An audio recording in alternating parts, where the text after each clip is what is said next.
Application of the law of sines surveying. So let's say we have this small mountain. We're trying to figure out how tall it is. In other words, we want to know this, the height of the mountain. Maybe I'll call it h. So that's the goal. Figure out how tall that mountain is. Well, how can I do that? I don't have any direct way of figuring it out. So what I can do is I can stand some distance away from the mountain. And the idea here is somebody did that and used a tool to figure out her angle of elevation. Remember, angle of elevation is the angle between the horizontal and the line of sight. So she looked up at the top of the mountain, and this angle is 34 degrees. Then she walked 100 feet closer to the mountain, to this spot. So this distance here is 100 feet.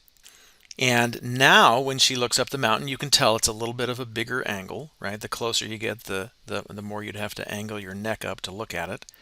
And this angle is 42 degrees. Well, just using that information, we can figure out how tall the mountain is.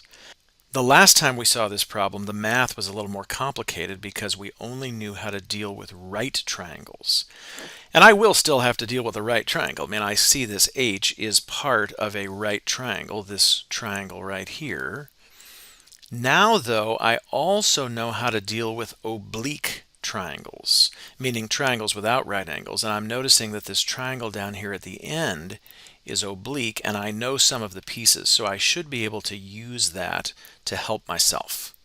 In fact, this side right here is shared between that oblique triangle on the left and the blue right triangle on the right. So if I can figure out that green side from the oblique triangle, I should be able to then find h in the right triangle.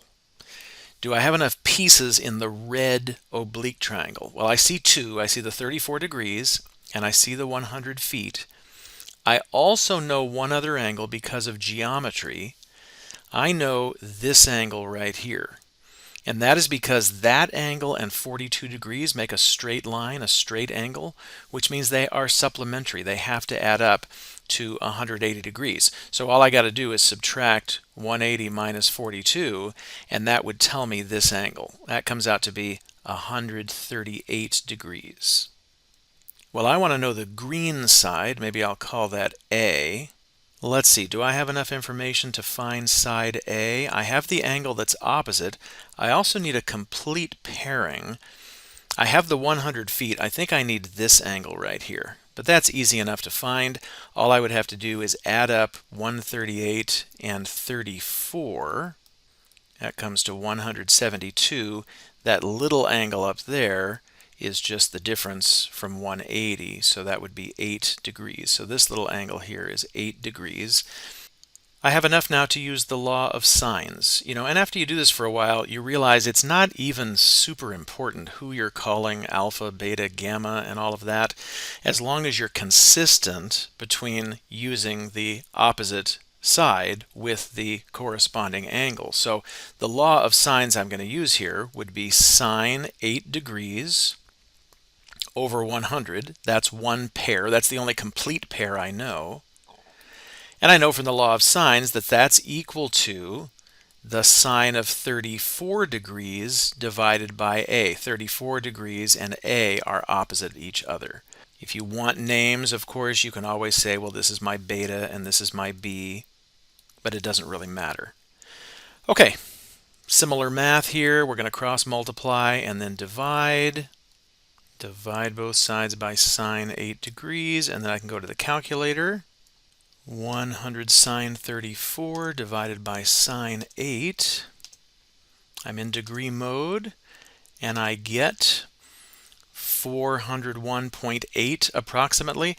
Now I can round that on paper, but I'm going to keep it long here in the calculator because I don't think I'm finished with that number. Okay, so we found side A here is 401.8. I think that's all I need now to find h. Remember, I don't need the law of sines to work with this right triangle. I can just use SOHCAHTOA. I can use our old, easier tools. In fact, don't I have a trig ratio that links up the 42 degrees, the A, and the h?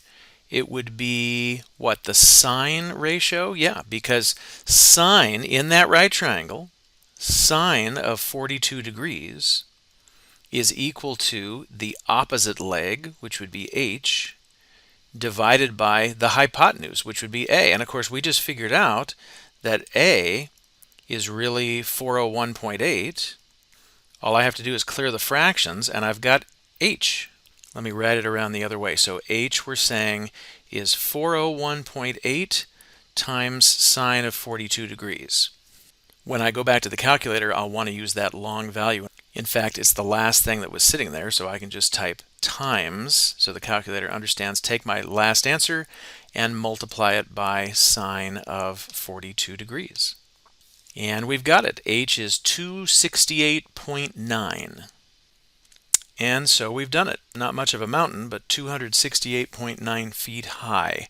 You can see how trig is such a helpful tool in the field of surveying. Thanks for watching.